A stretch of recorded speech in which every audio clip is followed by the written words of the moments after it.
Assalomu alaykum, kanalimizga xush kelibsiz.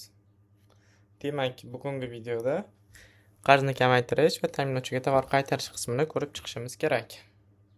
Xo'sh, keling, bundan oldin sizga dasturni kompyuterimizga o'rnatib olishni ko'rib chiqsak. Bu shunchaki oson. Veb-saytimizga kirganingizda bu joyda Chrome'da mana shunaqa tugma turgan bo'ladi. Sizga bitta bosishimiz orqali dastur kompyuterimizga o'rnaydi. Okey, mana. Demak, dastur sifatida o'rnatib oldik.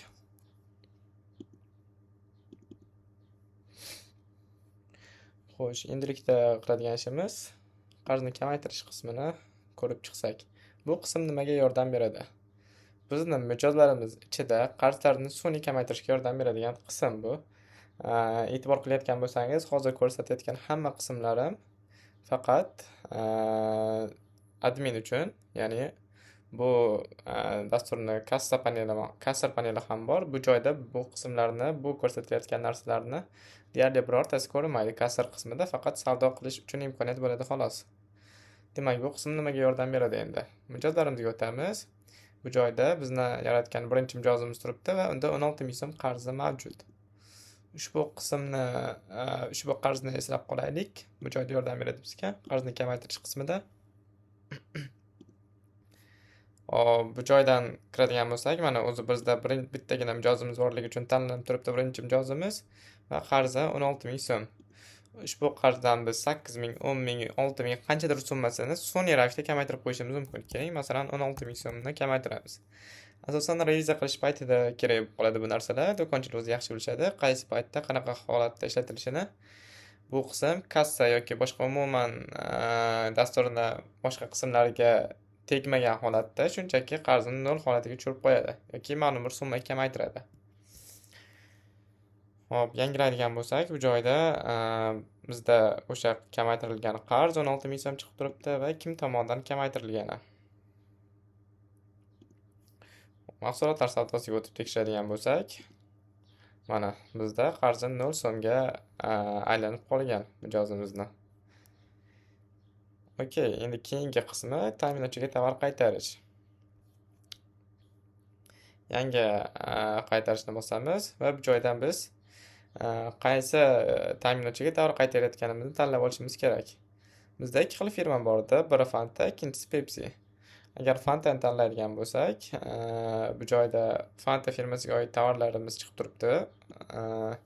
Bu joyda yana bir e'tibor qaratadigan narsamiz valyuta turi. Kirimda qaysi valyutada tovar kiritgan bo'lsak, qaytarishda ham xuddi shu valyutada tovar qaytarishimiz kerak bo'ladi.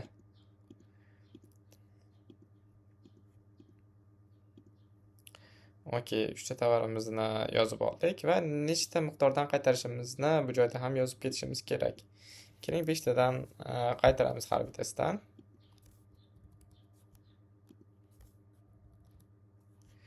Okey.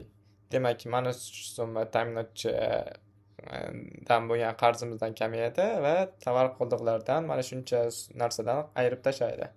Va bu joyda e'tibor berayotgan bo'lsak, narx ham xuddi biz kirim qilgan narxda chiqarib beryapti. Buni o'zgartirish imkoniyatimiz mavjud, lekin ko'p hollarda o'sha narxda qaytarib berilgani uchun shunchaki o'sha narxda qoldira qolamiz.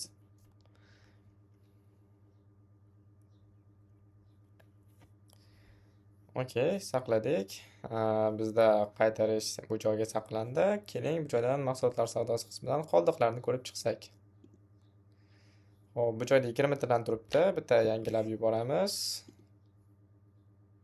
Okey. Mana Fanta. 17, 20, 19. Har bittasi kamaygan holatda. Buni yana qanday bilish yo'li bor desangiz, bu joyda mahsulotlar aksverkasi degan qismi bor. Buni ham keyin ko'rib chiqamiz. Bu joydan Fantamizni tanlaydigan bo'lsak, 0.5 litrlikni.